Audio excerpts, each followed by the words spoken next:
আলাইকুম রহমতুল্লাহ বরকাত। সম্মানিত দেশবাসী, আমি cancer specialist doctor SM. Sarwar. আজকে হবিগঞ্জ থেকে সিলেটে আসছি। সিলেটের গ্রামের নাম কি? এটা দক্ষিণ সুরমা শিলাম তেলিপাড়া, দক্ষিণ শিলাম দক্ষিণ সুরমা আর শিলাম তেলিয়াপাড়া আসছি। বিশেষ করে আমার বোন অসুস্থ ছিল, এমনই অবস্থা ছিল যে একেবারে বিছানায়, ছেলে মেয়ে ধৈরা বাথরুমে নিয়ে যাইতো, খুব কষ্টে ছিলেন। আমি আইসা জিজ্ঞেস করলাম, উনি বলতেই পারতেন না, এমন অবস্থায় ছিলেন। আপনার নাম কি জানি? রোশনা বেগম। রোশনা বেগম। আপনার স্বামীর নাম? আজিজ জবান আলী। আপনাদের গ্রাম? শিলাম তেলিয়াপাড়া। এটা হলো সিলেট সদর। সিলেট সদর। উনি আল্লাহ রসের সম্মতে ওনারা যখন অনেক চিকিৎসা করলেন, সুস্থ হন নাই, তারপর আল্লাহ রসের সম্মতে আমি চিকিৎসা করাতে 1 মাস চিকিৎসা করাতে আপনি তো শাশুড়ি আইন, আপনি আমার দ্বারা ঠিক আছে আমার দ্বারা প্রথম আপনি গেছিলেন তো আল্লাহ রহমতে ওনাদের চিকিৎসা সুন্দরভাবে সুস্থ হন। আমি বলছিলাম যে সুস্থ হলে আপনার বাড়ির বেড়াইতে যাব। বিশেষ করে ওনার মেয়ে অনেক মিষ্টি একটা মেয়ে, অনেক রিকোয়েস্ট করলো, কান্নাকাটি করলো। আমি কথা দিছি যে আসবো ইনশাল্লাহ। তার বাড়িতে বেড়াইতে আসলাম। আজকে আমরা তাদের মুখে শুনবো তাদের সমস্যাগুলো কি ছিল এবং কিভাবে সুস্থ হয়েছেন। আপনি নিজে নিজে বলেন একটু কি অবস্থা না, আপনার শারীরিক কি অবস্থা? আমার কোন আল্লাহর রহমতে শারীরিক অবস্থা ভালো আছে। অপারেশন আপনি তো এখান থেকে এখানে একটা অপারেশন করছেন, খুব জিও আছে, জ্বালা যন্ত্রণা ব্যথা আছে। আপনি তো এলেন বড় মেয়ের জামাই, আপনি বলেন শারীরিক অবস্থাটা কি ছিল? অন্য কিছু না, অবস্থা তার খুব বেশি খারাপ ছিল। মানে 2-3 জনে দড়িয়া পেশাব পায়খানা করাইছেন, বাথরুমে নিছেন, আর বেতার জ্বালায় খেয়ে ঘুম নিদ্রা নাই। মানে আমরা রাত ফুয়াইলে দিন ফুয়াইছি, দিন ফুয়াইলে রাত ফুয়াইছে না, এইরকম অবস্থা ছিল। কিন্তু যাই আপনার খবর পাওয়া বাদে যাওয়া পদে আপনার চিকিৎসার দ্বারা এই প্রথম আমরা আসছি। এখন আল্লাহ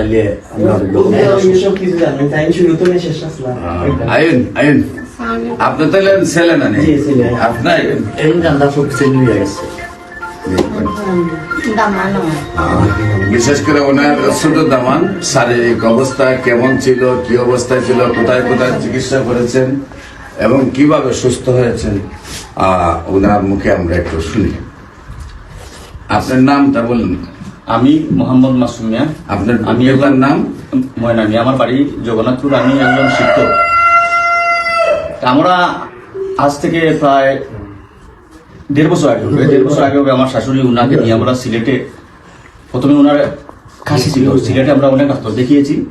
পরবর্তীতে 2-3 ডাক্তার দেখানোর পরে ওনারা বিভিন্ন পরীক্ষা নিরীক্ষা করার পরে নিশ্চিত হলেন যে ওনার এই বাম পাশে এই পুরা আছে। তখন আমরা ঢাকার ডাক্তার একজন উসমান গনি, ওনার সাথে ঢাকা মেডিকেল কলেজের থোরাসিক সার্জন, ওনার সাথে যোগাযোগ করি। উনি বলেন যে অপারেশন লাগবে। তো আমরা মাউন্ট এডওয়ার্ড হসপিটালে ভর্তি করি। পরবর্তীতে অপারেশন করা হয়, প্রায় আমাদের 2-3 লাখ টাকা খরচ হয়। অপারেশন করার পরে যখন এই ওনার যে অপারেশনের যে স্যাম্পলটা এই বায়োপসি করার জন্য পাঠানো হয়, তখন ধরা পড়ে যে ওনার ক্যান্সার। আমাদের অবস্থা খুবই খারাপ হয়ে যায়, আমরা খুবই চিন্তিত হয়ে পড়ি। তারপরে ক্যান্সারের ডাক্তার দেখাই এই মাউন্ট এডওয়ার্ড রাসেল সাহেবকে। উনি কয়েকবার কেমোথেরাপি দিয়েছেন। পরবর্তীতে উনি বলেছেন যে আর আমাদের কাছে নিয়ে আসতে হবে না, ওনাকে বাড়িতে রেখে দেন, ওনার আর কাজ হবে না। এরপরে আমরা যখন চতুর্দিকে অন্ধকার দেখি, তখন আমাদেরকে একজন বলেন যে হবিগঞ্জে একজন হোমিওপ্যাথিক ডাক্তার আছেন, ওনার সাথে যোগাযোগ করেন। পরে আমি আর আমার ছোট ভাই ওনার সাথে যোগাযোগ করার জন্য গেলাম। উনি আমাদেরকে ওষুধ দিলেন।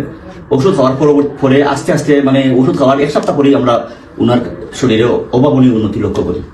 আমরা বুঝতে পারি যে ওনার উন্নতি হচ্ছে। এরপরে আস্তে আস্তে আমরা আজ প্রায় 7-8 মাস ধরে এখন মোটামুটি উনি সুস্থ।